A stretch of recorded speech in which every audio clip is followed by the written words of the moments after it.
C'est bon. C'est bon? C'est bon.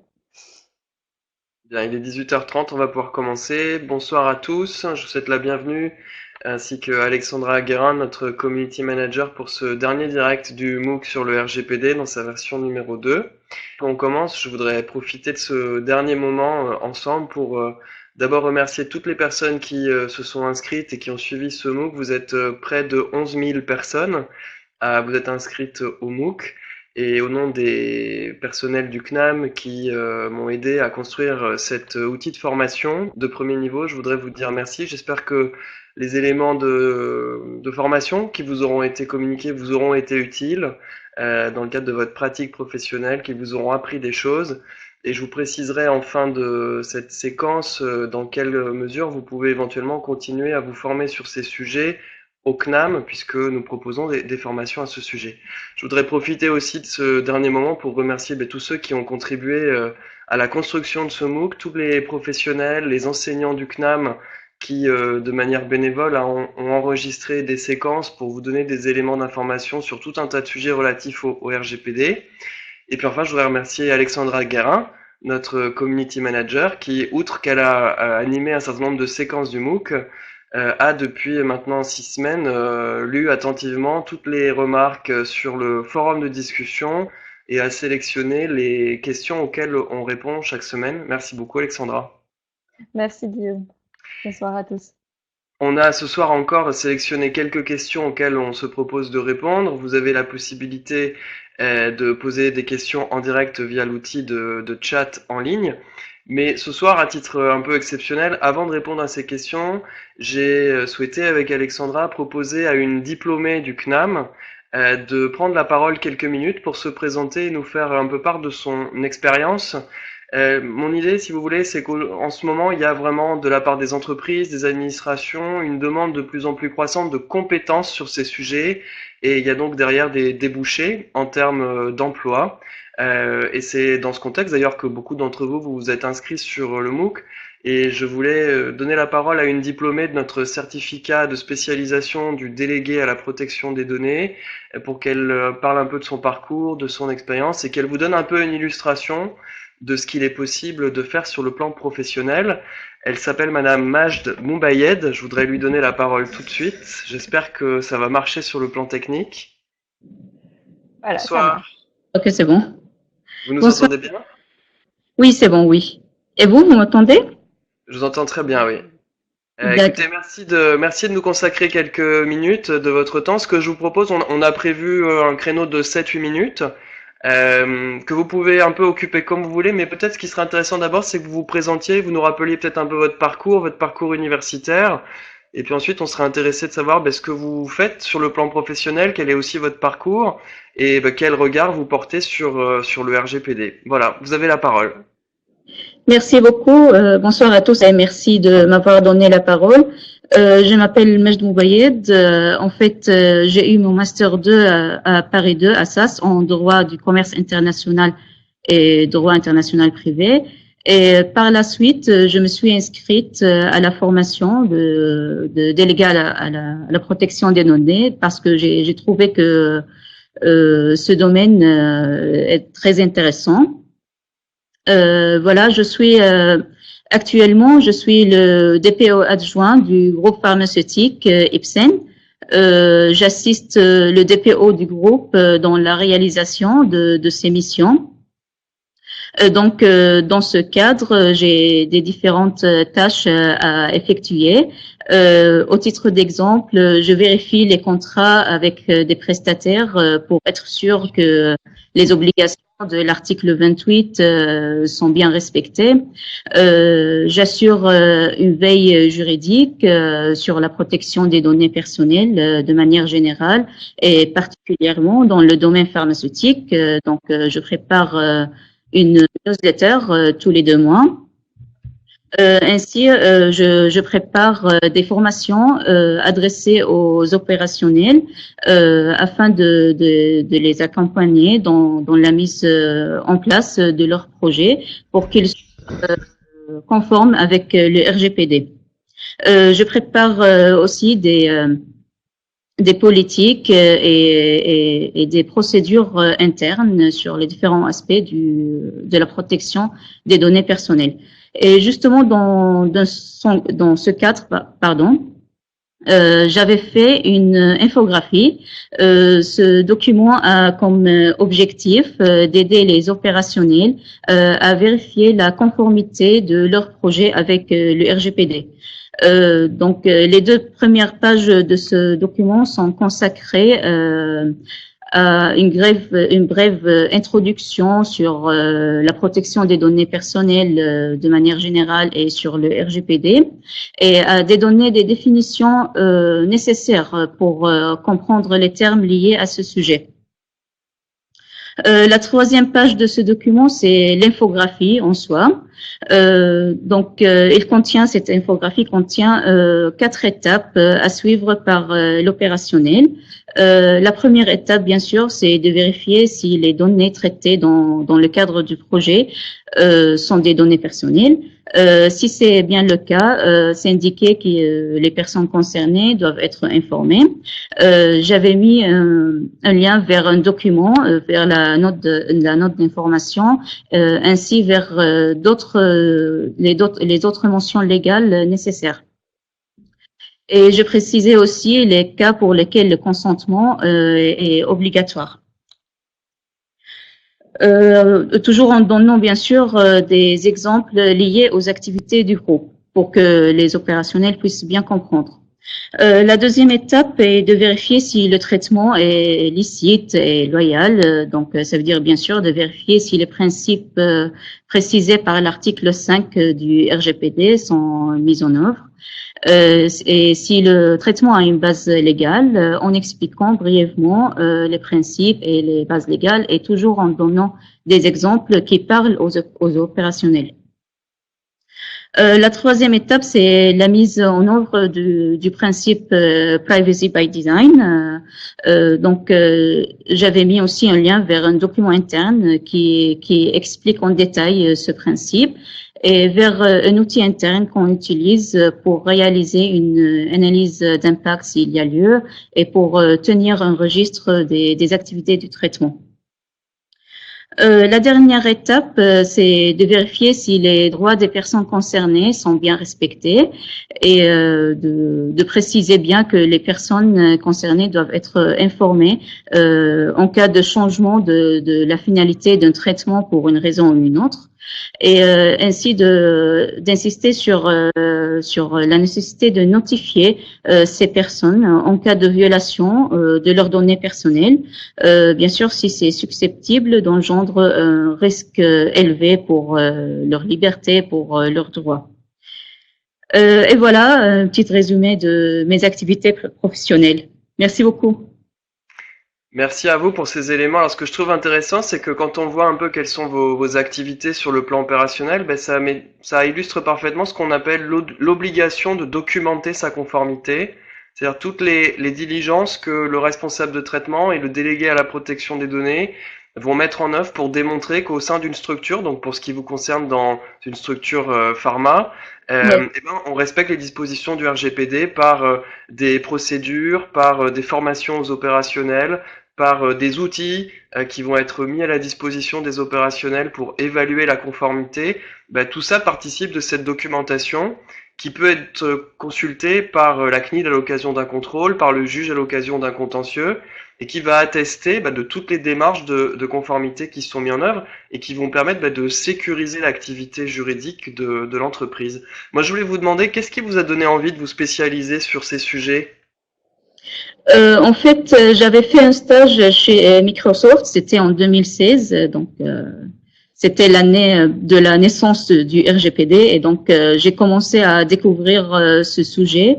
Et je trouvais que ça c'est très intéressant en fait, donc j'ai décidé de faire une formation pour voir si ça me plaît, et durant la formation j'ai trouvé que c'est un sujet passionné pour moi, donc j'ai décidé de me spécialiser dans ce domaine.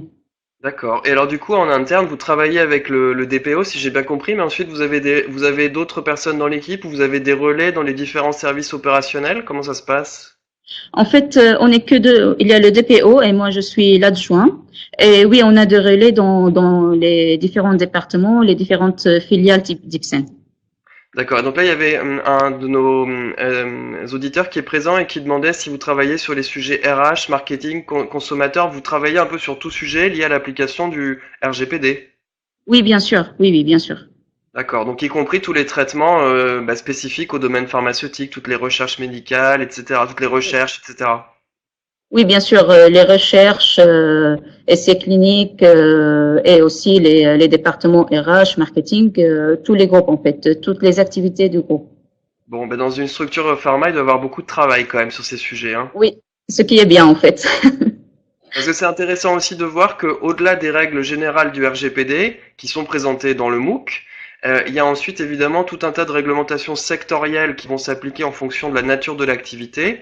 Et dans le domaine pharmaceutique, ben évidemment, il y a toutes les dispositions du Code de la santé publique et d'autres dispositions sectorielles qu'on va devoir aussi appliquer. Donc quand on est DPO, il faut aussi connaître toutes ces réglementations. Oui, bien sûr, oui. Oui, Est-ce bien sûr. que, Alexandra, tu avais une question peut-être à poser à Madame Moubayed? Alors, c'est à la fois une question et un commentaire, mais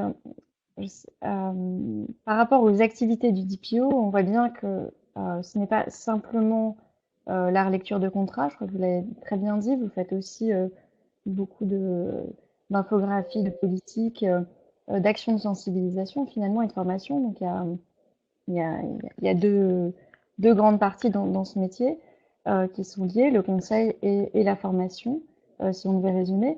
Est-ce que vous pouvez nous dire dans quel département se trouve le DPO? Est-ce que c'est la conformité? Est-ce que c'est le département juridique? On sait que selon les C'est, entreprises. pardon, c'est le département juridique. D'accord. Oui. Elle est sous la direction du directeur juridique. En fait, pas vraiment sous la direction, mais elle rapporte à la direction juridique. Parce que c'est une vraie question pour les entreprises à l'heure actuelle de savoir où est-ce qu'on place son DPO. Je ne sais pas si c'est une problématique qui s'est posée chez Ipsen, de savoir si vous le conservez à la direction juridique, si ça monte à la direction générale, si ça va à la conformité. Je ne sais pas si c'est une réflexion que vous avez eue ou vous considériez dès le départ que la direction juridique, c'était le bon endroit. En fait, moi, quand je suis venue ici, c'était déjà comme ça. Donc, vraiment, je ne sais pas s'il y avait une discussion sur ce sujet. Désolée. Non, pas de problème. Enfin, en même temps, la direction juridique, pour les gens qui nous écoutent, c'est une place assez classique pour le DPO. On voit de nombreux DPO dans les directions juridiques, euh, parce qu'on a déjà abordé pendant nos autres directs la question du conflit d'intérêts. Et de nombreuses entreprises considèrent que la direction juridique, c'est un endroit où on peut considérer que le DPO est plutôt indépendant et n'a pas de décision à prendre sur les traitements comme le DRH pourrait le faire ou comme le DSI pourrait avoir à le faire. Oui, bien sûr. Oui.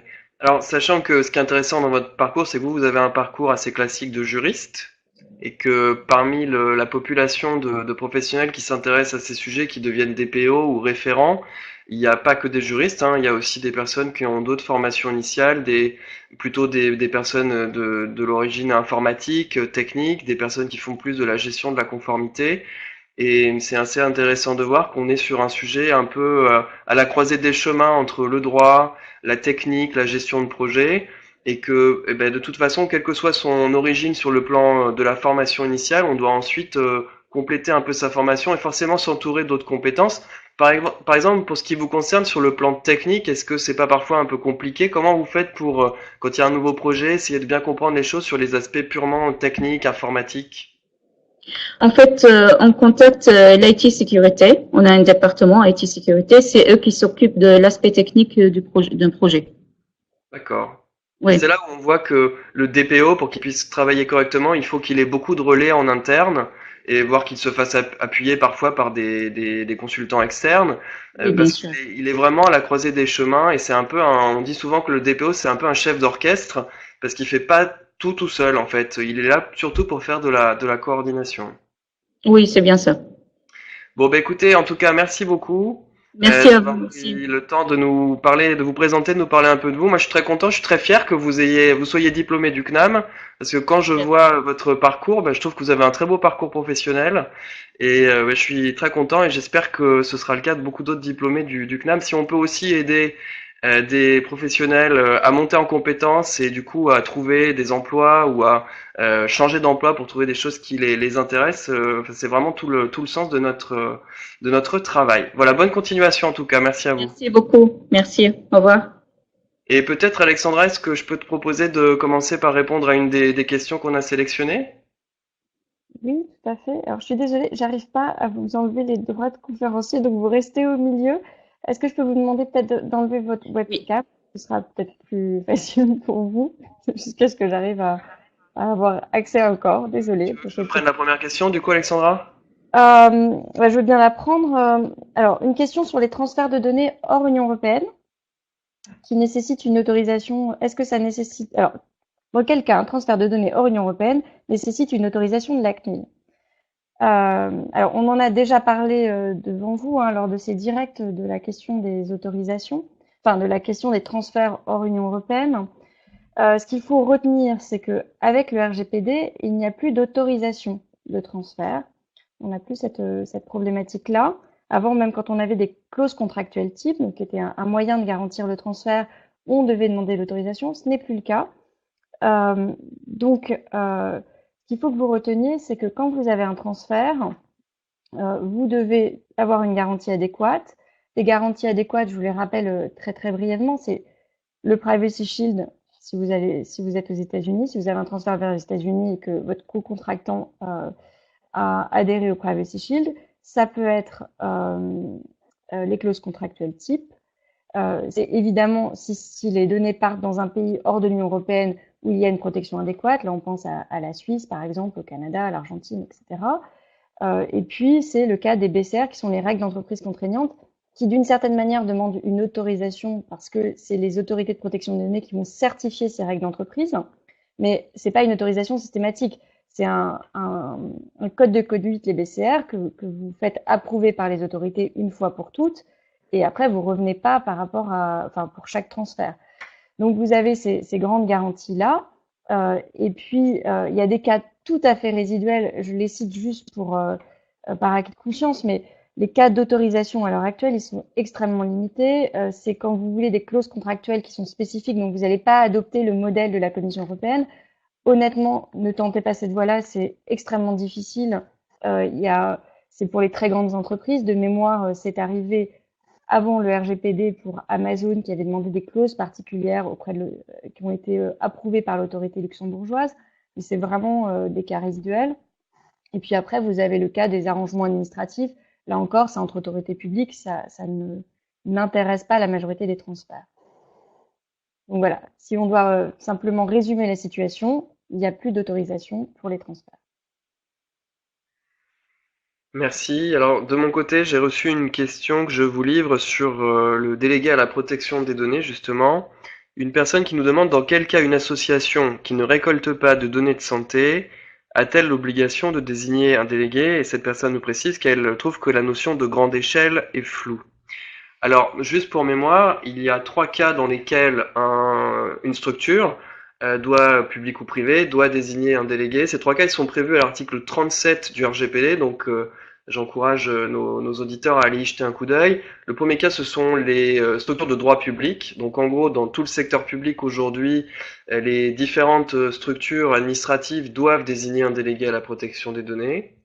Il y a un deuxième cas qui est aussi relativement simple, c'est le traitement de données sensibles. Donc les données, vous savez, relatives par exemple à la santé, c'était l'objet de la question là que je viens de lire, mais plus largement données aussi relatives par exemple aux mœurs, aux opinions politiques, religieuses, syndicales. Donc collecte de ce type de données ou collecte de données d'infraction, c'est-à-dire d'informations relatives à des condamnations ou des comportements qui relèvent de la sphère pénale, lorsque ces données sont traitées, nous dit le texte, à grande échelle. Et puis il y a un dernier cas qui est un peu plus compliqué à comprendre, je vais le lire. Ce sont les cas où les activités de base du responsable de traitement ou du sous-traitant consistent en des opérations de traitement qui, du fait de la nature, de leur portée, de leur finalité, exigent un suivi régulier et systématique à grande échelle des personnes concernées. Donc il y a eu beaucoup de discussions sur cette phrase. Et on n'est pas au bout d'ailleurs de la discussion parce que la CNIL, le Comité européen de la protection des données vont continuer à interpréter cette disposition. Mais en gros, bon, au départ, on songeait un peu comme pour les PIA, à tous les traitements qui sont relatifs à des opérations de profilage, de scoring, de segmentation comportementale par exemple. Mais en fait, quand on lit les recommandations du G29, qui ont été reprises par le Comité européen à la protection des données sur la question du DPO, et que je vous encourage à lire parce qu'elles viennent quand même compléter et interpréter très utilement les dispositions du RGPD sur le DPO qui sont assez succinctes, hein, ce ne sont que 3 articles. En fait, l'interprétation faite par le G29 de cette disposition est quand même relativement large, puisqu'on peut y lire que dès lors que les traitements de données sont intrinsèques à l'activité professionnelle, dès lors que ces traitements de données, on va les utiliser tous les jours pour eh bien, exercer les missions professionnelles de l'entreprise, eh bien, on est dans cette logique d'un traitement qui va exiger un suivi régulier systématique. Et par exemple, les exemples qui sont donnés, c'est la banque. Le banquier met en œuvre des traitements de données. Il ne peut pas faire autrement que utiliser ces traitements de données pour exercer son activité. Et donc, du coup, il doit désigner un délégué. Un autre exemple était celui, si on met à part la question des données de santé, celui d'un établissement de santé. Aujourd'hui, pour traiter les patients, on a forcément un dossier patient qui est informatisé, et puisqu'on consulte systématiquement ce dossier patient, eh bien, il faut désigner un délégué. En d'autres termes, on va bien plus loin que les traitements de scoring, de segmentation comportementale, et j'ai envie de vous dire, avec cette disposition, ben, on va pouvoir considérer que 90% des professionnels du secteur privé vont devoir désigner un délégué parce que 90% des professionnels du secteur privé, ils utilisent au quotidien pour gérer leurs relations avec leurs clients ou leurs salariés des traitements de données. Et donc, à ce titre, si on s'en tient à cette interprétation très large du G29, il faudrait désigner un délégué. Donc, en d'autres termes, aujourd'hui, on doit désigner un délégué dans quasiment tous les cas, à tel point d'ailleurs que ces recommandations du G29 disent que quand on estime ne pas avoir à désigner un délégué, il faut le documenter. C'est-à-dire il faut être capable d'expliquer pourquoi on estime qu'on n'est pas dans l'un de ces 3 cas. Avec cette limite qui est donc cette notion de à grande échelle, puisque s'agissant des traitements de base, traitements relatifs à l'activité de base du responsable de traitement et les traitements de données sensibles d'infraction, on est tenu de désigner le délégué que si on traite ces données à grande échelle. Et là aussi, c'était la question de notre auditrice, il y a une interprétation qui est donnée par le G29, sachant qu'il n'y a pas de définition dans le RGPD de cette notion à grande échelle. Et le G29 nous dit que ce qu'on appelle un traitement à grande échelle, c'est un traitement à grande échelle parce qu'il y a une forte volumétrie de données, mais pas forcément. Ça peut aussi être une volumétrie limitée, mais la récurrence de l'utilisation des données, le degré de sensibilité des données, le fait que ces données soient accessibles à de nombreux destinataires en interne ou à l'externe, font qu'on va pouvoir considérer que c'est à grande échelle. Et quand on lit les exemples qui nous sont donnés, on voit que ce qui n'est pas à grande échelle, c'est ce qui va relever par exemple d'une activité strictement individuelle, un médecin qui a son petit cabinet médical, un avocat qui a son petit cabinet d'avocats, bon, quelques centaines de clients, de patients. Là, on n'est pas dans la notion de grande échelle. Mais dès que, par exemple, on va passer à un cabinet médical où on a plusieurs praticiens, est-ce qu'on reste dans un volume limité ou est-ce qu'on passe dans le à grande échelle? Il faut se poser la question. Et à mon avis, on passe très vite dans le à grande échelle. Donc, en d'autres termes, une association qui collecte pas de données de santé, eh bien, elle peut avoir à désigner un délégué au seul motif que peut-être elle utilise des traitements de données dans le cadre de ses activités de base. C'est pas forcément le cas parce que dans une association, on aura peut-être juste un fichier de gestion des adhérents et ça se limitera à ça. Donc, à la limite, dans une association, la désignation obligatoire du DPO, c'est pas certain. Je sais pas ce que t'en penses, Alexandra, et si tu avais d'autres éléments d'explication. Non, je pense que c'est assez difficile, effectivement, à l'heure actuelle, de déterminer si c'est obligatoire ou pas. Je pense que quand on se pose la question, quand vraiment on hésite dans une entreprise, c'est probablement que c'est obligatoire. Ça, c'est plutôt mon expérience personnelle. Euh, Effectivement, si vous considérez que ce n'est pas obligatoire, et parfois on arrive aussi à cette conclusion-là, il faut le documenter, il faut l'expliquer. Euh, pour ma part, je pense que ce sera pas. Si on est capable d'expliquer à la CNIL pourquoi on n'a pas de DPO, mais qu'en même temps on a une personne qui travaille sur ces questions-là et qui fait tout ce qu'il faut comme un DPO, et qu'on a bien documenté, qu'on est conforme, à mon avis, ce sera pas un problème important pour la CNIL. Et dans le pire des cas, la CNIL dira bah, simplement vous devez nommer un DPO. Donc pour moi, déjà bien faire les choses, c'est vraiment le plus important. Avoir un argumentaire si vous considérez que vous n'avez pas besoin de DPO. Et effectivement, je vous ai mis le lien là vers l'avis dont parlait Guillaume sur l'avis du G29 sur le délégué. Sachez aussi que cet avis-là, il se lie avec l'avis du G29 sur les analyses d'impact, parce qu'il y a des notions qui se rappellent, notamment celle du traitement à grande échelle. Donc les deux avis se lisent un peu ensemble. Quand on a des doutes, parfois c'est bien d'avoir un peu plus de documentation. Donc voilà sur la question. Ça me permet de rebondir sur une des questions qu'on a eues pendant que tu parlais, Guillaume, d'une personne qui demandait si alors j'arrive pas voilà. Les employés sont considérés comme des personnes vulnérables, mais ça ne suffit pas pour un PIA, si j'ai bien compris. Et ça me permet de faire le lien avec ma deuxième question, la deuxième question qu'on a retrouvée sur le forum. Donc effectivement, le fait que vous ayez un traitement qui concerne des employés, en soi, ça ne veut pas dire que vous devez faire une analyse d'impact. Ça, c'est sûr. Mais par contre, c'est un des critères. Et à partir du moment où vous avez deux critères, le G29 vous dit que vous devez faire une analyse d'impact. Donc, on arrive assez facilement à deux critères. Dès lors que vous avez un employé, par exemple, si vous faites de la surveillance, si vous mettez un traitement en place de cybersurveillance, vous allez tomber dans une analyse d'impact. Enfin, vous allez devoir faire une analyse d'impact puisque vous aurez deux critères. Donc, c'est sûr que dès lors que vous êtes dans un traitement salarié, vous avez plus de chances d'avoir à faire une analyse d'impact que pour un traitement de consommateur lambda. Donc ça, revoyez bien à chaque fois la liste des critères. Et la question qui m'avait été posée, donc qui pour moi est liée, c'est pour les responsables RH, quelles sont les obligations envers les employés pour le respect du RGPD, puisque dans le forum de discussion, une question était posée, gestion de la paie et PIA. Alors, les responsables RH, ils doivent effectivement appliquer le RGPD. Les salariés, ce sont les données des salariés sont des données personnelles. Donc ça, il n'y a pas de doute. Le responsable RH, il applique le RGPD, il va faire son analyse d'impact dans certaines situations, quand il y a effectivement les deux critères réunis, donc quand ça concerne les employés et qu'on a un deuxième critère, typiquement la surveillance automatique. Et quand on dit le RGPD s'applique pleinement, qu'est-ce que ça veut dire concrètement? Déjà, il faudra remplir le registre de traitement, mais c'est en particulier quand on parle des employés, la question de l'information. L'information, elle est cruciale parce que la particularité pour les salariés par rapport à, par exemple, des clients, c'est que vous allez avoir l'information individuelle, mais aussi l'information collective. Et en ça, il y a des dispositions particulières dans le Code du travail. Donc, dans certains cas, le comité d'entreprise aura simplement besoin d'être informé. Dans d'autres cas, notamment quand on est sur du contrôle d'activité, il y a une information et une consultation du comité d'entreprise. Donc c'est principalement ça qui diffère pour les RH. Sinon, l'intégralité des obligations, elles sont exactement similaires. Vous avez des demandes d'exercice de droit, comme pour toute personne.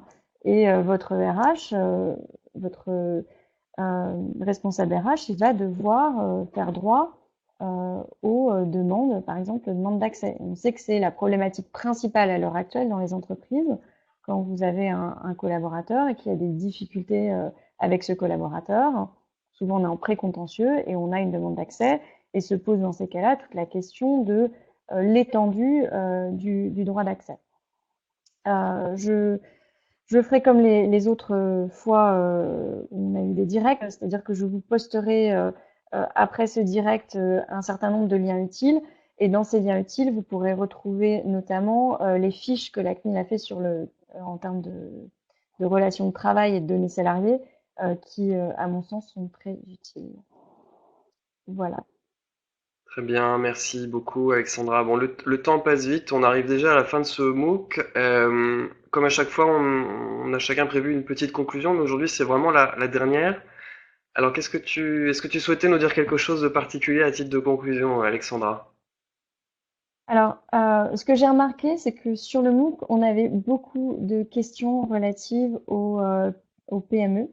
beaucoup d'interrogations et je comprends parfaitement, enfin, que c'est souvent assez angoissant de voir le nombre d'obligations qu'il y a à respecter en matière de protection des données, que beaucoup d'entreprises découvrent la protection des données avec le RGPD et s'en inquiètent à cause des sanctions et de la publicité qui en a été faite cette dernière année. Ce que je voulais vous dire, c'était que la CNIL a fait beaucoup de choses en termes de communication sur le sujet, notamment sur les PME. Vous mettrai aussi un lien vers le guide qui a été rédigé en collaboration avec la BPI pour essayer d'aider au maximum les entreprises et dédramatiser aussi. Parce que je pense que c'est une des problématiques principales que l'on a quand on commence dans la matière. On pense que tout est noir ou blanc, qu'il faut tout faire au maximum. Et parfois, on est dans des situations qui sont un peu plus grises. Il faut aussi savoir s'adapter par rapport aux risques. Vous avez été nombreux à le relever. On en a discuté à plusieurs reprises dans ces directs. Qu'est-ce que c'est qu'un risque vie privée? Je comprends pas. Et pour ça, il faut que vous vous familiarisez avec ce que la CNIL publie et ça vous permettra de dédramatiser et d'être conforme à la réglementation. Merci pour ces éléments rassurants. C'est vrai que moi j'ai envie de dire à ceux qui travaillent dans des petites structures et qui ont peut-être la charge de s'assurer de la conformité des traitements mis en œuvre RGPD, mais qui par ailleurs dans l'entreprise ont plein d'autres choses à faire, qu'il faut quand même avoir une approche rationnelle de ces sujets et que dans une structure où il n'y a pas un nombre illimité de traitements, où les finalités de ces traitements sont relativement classiques, l'encadrement pour être à peu près conforme au RGPD, ce ne sont pas non plus des diligences totalement illimitées dès lors qu'on a bien construit son registre, qu'on a le cas échéant rédigé les études d'impact nécessaires, qu'on a mis en place une organisation pour mettre à jour ce registre, répondre aux questions des personnes fichées, des opérationnels qui sont posés. On peut être à peu près au carré, donc il ne faut pas non plus avoir une vision trop maximaliste de ces sujets, même si quand on écoute certains consultants ou quand on lit tout ce qui se dit dans la presse, ça peut parfois un peu impressionner. Et puis surtout, dès lors qu'on est capable de démontrer qu'on a fait des efforts de mise en conformité, bah évidemment, le jour où il y a un contentieux, ça protège pas à 100%, mais quand même, le RGPD prévoit bien que la CNIL, le juge, doivent tenir compte de ces efforts de mise en conformité. Voilà, pour ma part, je voulais simplement dire que d'une part, tous ceux qui ont répondu au test final du MOOC vont recevoir leur attestation de réussite pour ceux qui ont obtenu le score suffisant dans les prochains jours. Donc là, il faut faire preuve d'un peu de patience, ça sera envoyé via la plateforme Fun. Et s'il y a d'ici quelques jours une difficulté, il faut contacter la plateforme Fun car ce ne sont pas nous qui délivrons ces documents, c'est la plateforme Fun directement. Et pour ceux qui ont envie de continuer à apprendre, à travailler sur ces sujets, à monter en compétences, je voulais juste rappeler que le CNAM délivre donc un diplôme qu'on appelle le certificat de spécialisation du délégué à la protection des données. C'est un diplôme qui est délivré après avoir suivi 2 cours semestriels. Ça représente environ une centaine d'heures de cours. Ce sont des cours qui peuvent être suivis au CNAM à Paris, mais qui peuvent aussi être suivis intégralement à distance. C'est donc une façon de pouvoir continuer à se former tout en ayant en parallèle une activité professionnelle. Et ces cours, qui sont des cours de droit, s'adressent évidemment à des juristes, mais au-delà s'adressent à des professionnels qui, sans être des juristes de formation, eh bien, ont besoin d'acquérir, je dirais, un niveau minimum de connaissances pour être capable de faire du contrôle de conformité sur le RGPD. Et l'objectif du cours, c'est pas uniquement de communiquer des notions théoriques, c'est aussi de faire des cas pratiques et de donner, d'aider les auditeurs à acquérir des réflexes sur le plan opérationnel, pour les aider à savoir quoi répondre dans les différentes situations opérationnelles auxquelles ils sont confrontés. Pour ceux qui le souhaitent, on mettra en ligne un lien, mais je vous le dis tout de suite, vers le blog du CNAM sur nos cours en matière de protection des données personnelles. Ce blog s'appelle CNAMSEAL. CNAMSEAL. Vous pouvez taper ce mot-clé sur un moteur de recherche et vous tomberez sur le blog. Vous y trouverez tout un tas d'informations utiles sur nos cours, sur les actualités du CNAM. Et sachez que courant juillet, dans les premiers jours de juillet, il y a une actualité qui sera publiée pour indiquer les modalités d'inscription en septembre pour les cours à compter de la prochaine rentrée. Voilà ce que je voulais vous dire. Je ne sais pas ce que va devenir ce MOOC. Est-ce qu'il y aura une troisième version l'année prochaine? Je ne peux pas encore le dire, mais peut-être. Donc encore une fois, merci à tous de nous avoir suivis et peut-être à l'année prochaine pour une prochaine version de ce MOOC. Voilà, à bientôt. Au revoir Alexandra. À bientôt. Merci Guillaume. Au revoir à tous.